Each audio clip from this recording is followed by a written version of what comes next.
All right, let's see if this setup works. So, I just want to finally resume the Book of Mormon series discussing constitute or government concepts as I study the Book of Mormon. So you may have noticed I got bogged down on Nephi's dream because there was so much to take in there. I've already done so. It talks about blessed are those who seek to bring forth my Zion. I've already done several quotes from prophets, and this was intended to be part of the Book of Mormon series. Several quotes from prophets, I think at least 10 at this point, from Joseph Smith, Brigham Young, John Taylor, J. Reuben Clark, Harold B. Lee, Ezra Taft Benson, George Albert Smith. Maybe it's only 7 or 8 at this point. There's others too. There's other like foreign apostles and stuff like that. That all identify the Constitution as a law going forth from Zion in the last days, or even as the fundamental law of Zion. So, blessed are those who seek to bring that forth. Now, with that in mind, let's go ahead and move on to discussing the Great and Abominable Church, which I think we'll find to be absolutely connected. When you read about the Great and Abominable Church, the way it's presented in Nephi's dream, you almost immediately think of something like the Council of Nicaea, right? Which a lot of people defend it. It's basically the government coming in and saying, you guys aren't allowed to disagree on doctrine anymore. We need everybody to agree on one doctrine here in this whole empire, massive empire. And so they all come together and debate it with the wisdom of men and their analysis of the scriptures and what they like and what have you.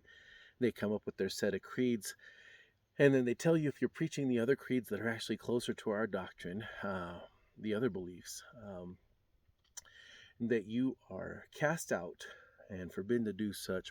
Books are burned, people are punished, and basically the scriptures actually are more consistent with what we teach if you look it up sometime. But that doesn't matter. The Council of Nicaea decided what they decided. It was Constantine coming together with all these priests who were ticked off at these other priests who were preaching things they didn't like, and deciding to go ahead and make an official doctrine. And instead of deriving their just powers from the consent of the governed, which that's not what empires do in the first place, they derived their powers from force, right? And they commingled this with religion. Okay. Now, if you read H. Verlan Andersen's book called The Great and Abominable Church of the Devil, I'm going to not try to quote him too extensively. I will sooner or later sit down and read a significant excerpt from that book. He says there's only one reasonable conclusion, is that the Great and Abominable Church of the Devil is prostituted government. Okay, so prostituted government. It's very interesting because if you think about what government is, government derives its just powers from, again, the consent of the governed. So in other words, government is supposed to be in a compact with us, in an oath with us, in a, a marriage with us. It's supposed to be loyal to we, the governed. And when the government then instead says, I'm going to become loyal to other nations, or I'm going to become loyal to the elites, or I'm going to become loyal to this group of people who's annoyed at the general population. When the government does that, the government is playing the harlot and deriving its consent from something other than the governed. It is deriving its consent from certain explicit groups of people. Now, I looked this up. So apparently this is actually very common in history, and I just asked AI because I hadn't thought of this yet. And AI, I was really surprised how good of an answer it gave me. You know, I debate back and forth with it because it'll give me like the blatant, straightforward answers a lot of times. And I'll be like, yeah, no, that doesn't square. So I actually like the modern search features that we get from AI. I don't rely on it for my wisdom. I mostly do a lot of reading, and that's why I can quote the Constitution so much, because I actually reference the Constitution a lot. Go figure, right? Or H. Verlan Andersen or the scriptures a lot. But I said, is it historically normal for empires to eventually replace their system with a system similar to what we have here in America, where we have judicial supremacy, which isn't constitutional, and where we have the administrative state or the expert agencies running everything to keep it more efficient, and when we have entangling alliances. And it says, yeah, absolutely. I'm like, did that happen in the Roman Empire, what have you, leading up to Constantine? Absolutely. Okay, so And I said, has it happened in the Book of Mormon? Is that what we see? Yes, they replaced the regulations with the secret combination. They replaced judges. They replaced high priests. We know about that. The entangling alliances also, especially in the Jaredites. Um, so this is actually a very old pattern, a very old combination. The old combination is you do away. So the reason I call it a secret combination too here is you read the Constitution, you're like, okay, here, where's that? So we get to Article 8 of the Constitution where it says, if there's ever a question about what this Constitution means, the opinion of the Supreme Court shall be binding, right? And then we get to Article 9 of the Constitution, and we get to that point where it says, if there's anything that the Congress is really bad at legislating on it, we'll appoint experts to deal with it, and we'll bypass the usual procedures. And then we get to Article 10 of the Constitution, and it tells us that if it's ever feels like, the United States is holding itself back, we'll start creating all these entangling alliances, and then that way we can kind of start manipulating the rest of the world and also making Americans answer to the rest of the world. I'm joking, by the way. There's no Article 8, 9, and 10. There is no Article 8, 9, and 10, guys. They're not there. So it's a secret combination, right? I'm not joking, I should say. I'm being, what's the word for it? I don't even know. They're just not there, okay? So that makes them secret to any diligent student of the Constitution. Now, by the way, if 99% of the country is giving their consent to something that the Constitution doesn't allow for, is by implication, in other words, without amending the actual Constitution, they're just going along with it because they like it. They are upholding a secret combination. It is a secret combination because nobody wrote it down. Nobody gave it written consent. Nobody codified it. It remains a secret, okay? And so the 1% that are reading the Constitution and saying, you guys haven't gone through the right steps yet. I don't care if 99% of you like it. Go through the right steps or stop, right? Who's more justified? What does it say? Whatsoever more or less than this comes of evil, right? Sorry, dudes. There's Article 5 process. If it's got so much dang consent, you should be able to get 2/3 of the federal Congress and 3/4 of the states. If you can't, deal with it, okay? Deal with it. Figure it out for yourself, okay? I've recently taught the 5 principles from Ezra Taft Benson, and he says you can only delegate to government the powers which you yourself justly hold in nature, right? I think government already actually has all those powers, you guys. So there's not much to complain about. What the secret combination is doing is stuff that isn't naturally occurring in nature. Now finally resolving this here. So I do think that this is older than the Council of Nicaea. I think it goes back to Josiah. It seems like too, you hear a lot of people talking about the Deuteronomists. Not that I'm an expert on it, but I'm convinced there's probably something to it. I think that there's a tendency for people then to place faith in these things. When we hear Sherem described in the Book of Mormon, they say he had an expert knowledge of the language to the convincing of many to follow him, right? This is called sophistry, okay? This isn't, in other words, he's not speaking a second language. And notice the people who tend to promote that idea are people from the university level a lot of times that promote this idea. People who have a higher education promote this idea that he must have been a linguist where something else was his first language besides the Nephite language. But I think actually what it's talking about is sophistry. I've done a number of these debates. I served in an elders quorum presidency with a political scientist, expert political scientist, and I went to lunch meetings with him and just as friends and things like that. And, talking about Ezra Taft Benson, and he used language that made me feel intimidated. He knew words, he knew things, he knew facts from history. And I still stood there saying to him at the end, I'm like,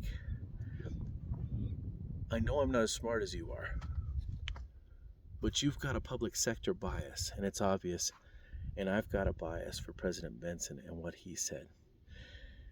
And so just because I can't say it as well as you can doesn't mean that I'm going to change my mind. And I really like this guy. I really like him a lot. So this isn't picking on him, but I think his ways remind me of having expert knowledge of language to where he's convincing. And I think, him being heavily involved in the public sector and what have you throughout the years shows his bias. I'm just trying to stop the wind from blowing this over. Anyhow, so now here's the last portion of the theory. I'm just going to go ahead and grab this and hold it. So, anyhow, one of my favorite spots on my land here. I don't know why, I just like these rock formations. It's kind of fun. The Great and Abominable Church of the Devil is the secret combination. That's one thing that Verlan Andersen theorized in his book, The Great and Abominable Church of the Devil. And I'm saying it's the secret combination as a diligent student of the Constitution. Now, Verlan Andersen was a law professor, General Authority 70, what have you. And I'm not sure he made all the connections, but I read that book a couple times through and recently started reviewing chapters. So it's not like I have his book memorized. It's actually a very substantial book, one of his many books. But he theorized that the secret combination and the Great and Abominable Church of the Devil were the same thing. And I'm going to add one more thing to that. The 3 eagle heads from Ezra's eagle, they are that same thing too. And this is a very old practice, as I recently pointed out. The replacing of the existing system, constitutional system, with a secret system that you cannot find when you read the actual Constitution, which that system is a 3-part system consisting of judicial supremacy, technocratic administrative state, and entangling alliances. And all of them then begin to develop their expertise sounding thing, even down to where it's like global warming. Oh, our experts say this, our scientists say this. So you're entangled into the globe too because of the sophistry of men, because of their expert sounding language, because they're so intimidating sounding, right? And so then you put faith in it. You put faith in this. So a lot of the people that end up leaving the church, it's usually because of something they learned in college, something that sounds so intimidating, something that sounds so convincing, that they put faith in that over faith in the scriptures. Even though they felt the Spirit and they know what they felt, this becomes their source of faith and their source of trust. And so, in that sense, it then becomes a religion, a church, probably a great and abominable church, which is built on a 3-headed eagle, which is part of a secret combination. Now, by the way, when I pointed out the scriptures about Zion, which again ties into Nephi's dream here, you guys. The scriptures about Zion say, or the quotes about Zion say that we basically are exporting God's ways to the rest of the world. Most of the world has constitutions now. A lot of the world has declared independence at one point or another. Their principles are similar to our own, although Ezra Taft Benson pointed out that ours is the only one that God has ever specifically endorsed. But still, it was something that became quite common as we approached the progressive era of the United States and have continued past it. Governments around the world began to come up with constitutions, began to want to have something written, something that you could know the way we did. But then you start noticing after a while that governments around the world also start exporting the unknowable and treating it as though it's part of the knowable, and intimidating the people out of studying for themselves what is the knowable. And that's what happened with America. We're all convinced that judicial supremacy and the administrative agencies and the entangling alliances are constitutional, but we don't study the Constitution for ourselves. And if we did, we'd sit there going, wait a second, where is it? Is there a secret spot in this thing that allows for these things to happen? No, it's not there. But it doesn't matter. They sound so convincing. They sound so expert. We seem so reliant on it that we put faith in it over what the leaders of our church tell us, over what the scriptures say, right? So if you tell someone, and you got to remember, the secret combination is one more point here. You might think I'm crazy. No, secret combination is some cloak and dagger thing. No. It says in the Book of Mormon, the more part of the righteous Nephites did support them. They built them up. These were known. They knew exactly what was going on, and they liked it. Okay, so no, we're not talking about the mafia. We're not talking about some gang. We're talking about something that isn't codified into the system, that isn't knowable to the diligent student of the system. which our own Constitution has been compared to the Scriptures, to the Doctrine and Covenants by Reuben Clark, by Ezra Taft Benson, by so many people. We've been told it's akin to the revelations of God. And I'm going to tell you, if you study it, you will begin to receive impressions when you hear political things. And you know why that is? Well, I want you to look at 2 Nephi 32. Look it up for yourself, because you have the power to receive revelation. I think that's one of the weaknesses of the Council of Nicaea. The Council of Nicaea, they stopped getting on their knees and praying, can you confirm to us? Can you guide us? James 1, 5 through 6, 5 through 8, whatever, right? Instead, they started relying on their sophistry, their authority, their power to coerce. And they said, we're just going to come up with what makes everybody get along, and we're going to call it our religion. And if you preach anything else, you're out of here, right? And so they sound convincing, but people start putting their faith in this then, instead of in prophets who receive direct revelation from God, massive revelation from God, and in themselves, who also are told plainly by the Scriptures that we have the power to receive revelation from God, at least for our own selves and our own family and our own stewardship. We're told, when we're invited to join the church, not to join the church because of some authoritarian type of thing, but rather because we're told, hey, go pray, go study the Scriptures, do it with real intent, go seek, because you're equal and God will give you answers. You've got the light of Christ in yourself. And, once you get baptized, you'll even get the gift of the Holy Ghost, which will even entitle you to further knowledge, further light and knowledge, which will help you to be more inspired and understand these things. And if you seek and you ask diligently, if you continue on the path, feasting upon the words of Christ, and including then therefore the Constitution, which we've been told are akin to the revelations of God, right? You see these things and you say, wait a second, the Constitution doesn't allow for that. Constitution doesn't allow for that. Look at these 3 eagle heads that are secret, that are ruling us, more so than the 3 main branches, plus the 3 sub-branches, which of responsibility. I call them branches of responsibility, which are the states, Article 4 and 5, the officers of government, Article 6, and the people, Article 7 through the Bill of Rights. Okay, we've abdicated our duty and handed it over to the 3 eagle heads, and then we've put our faith in it like it's our new religion, because they sound so convincing, because of the sophistry of man. On that topic, by the way, typically people who point to this idea that Sherem was someone who's spoken Nephite language as a second language, they're also typically the people highly educated in the college system, and I think they have a faith problem with believing Joseph Smith's quote where he says, wandering the plains of the Nephites. I don't care how much you think you're convincing. He never signed. And this was, let's talk about procedural accuracy. I talk about procedural accuracy all the time. What was the procedure Joseph Smith said? If it was his own work in the times and seasons, he said it would contain his signature. Okay? Otherwise, the procedure is not accurate and it's invalid. Okay? So do not dismiss the things he did sign, saying that he wandered the plains of the Nephites, or all those other future prophets that testified of the revelation he received at Zelph's Mound. Okay, so that's where he told us the plains of the Nephites are.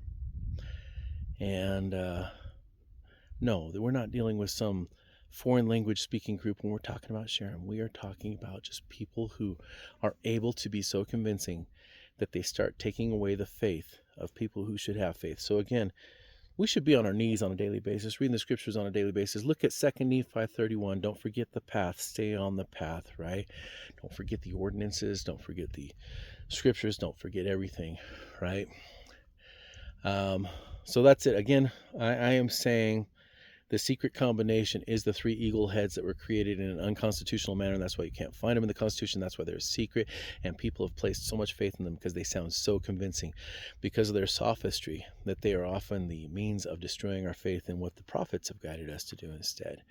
And so I'm going to stop with covering Nephi's dream. I think at this point I went down some other rabbit holes and felt like it was inappropriate for a government-based channel. That's why this is called Whatsoever, more or less. I have other things I do besides tell you this stuff, but I just felt like there's a lack of people talking about this stuff, so I created the channel. And we'll see if anybody watches this one in the future. There's already interesting stuff as the Book of Mormon goes on. I'll cover that soon.